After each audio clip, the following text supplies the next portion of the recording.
หนังวะลูกนะ เบิ่งหนังพอไหม เบิ่งหนังน้องพ่อไป เอาเหยื่อมาลาคือเด้อ ดูลูกเบิ่งหนัง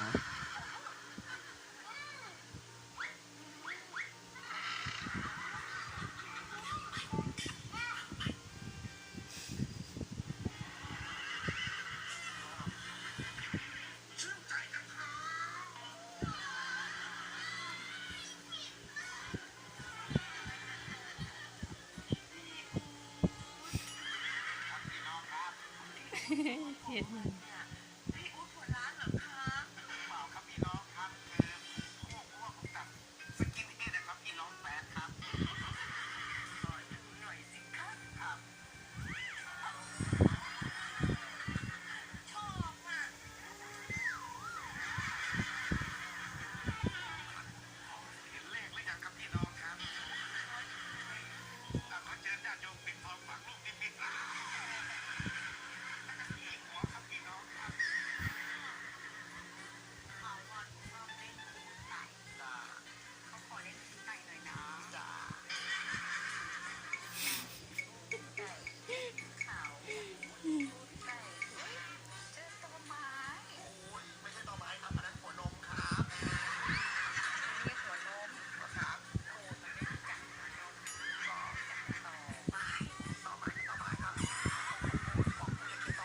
ิ่งหนังเบิ่งจริงเบิ่งจังแล้วเพิ่น